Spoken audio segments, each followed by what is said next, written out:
Confiança en la remuntada. Els jugadors del Lleida Esportiu es mostren convençuts que l'ascens de categoria és possible, malgrat el mal resultat que ahir van obtenir.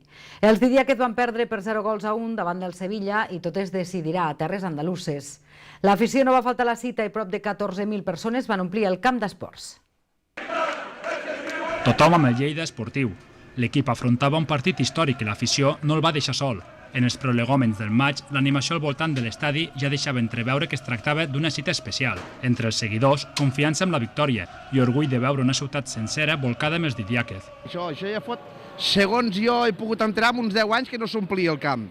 Avui s'omplirà a tope i tots animar el Lleida i vinga, i no...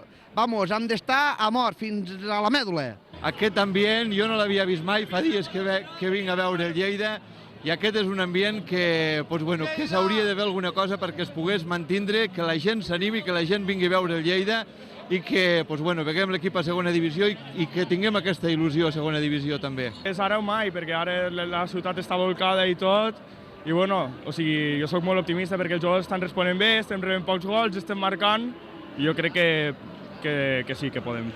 Ningú es volia perdre un partit que prometia emocions fortes, ni tan sols el vicepresident de la Generalitat, Oriol Junqueras, que es va apropar a l'estadi per seguir l'encontre en directe.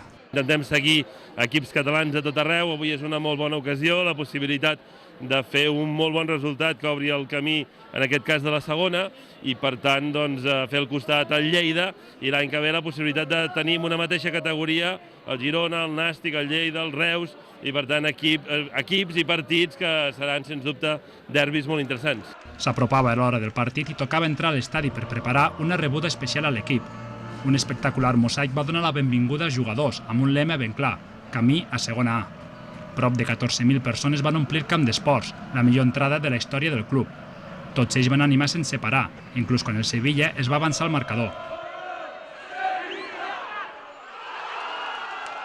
Tocava remuntar i els Didiàquez ho van intentar de totes les maneres, però la pilota no volia entrar.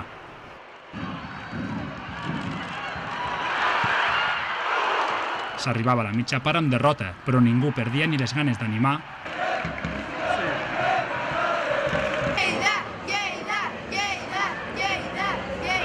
ni la fe en donar la volta al resultat. És una miqueta xunga, però a la segona remuntem segur ja. Som superiors, el que passa que aquesta gent és bastant millor que el Castilla i tot, però jo crec que a la segona part 2-1 i cap a casa. A la segona part l'equip va demostrar el caràcter que l'ha portat fins a aquesta final. Va tenir oportunitats per com a mínim empatar el marcador, però també es va trobar un rival ben plantat al camp i que sabia controlar el temps del partit. I Didiàquez donava instruccions des de la banda, i els blaus ho intentaven fins a l'últim minut, però sense encert. Derrota dolorosa per un missatge únic i clar des del vestidor: la remuntada és possible. Jo crec que és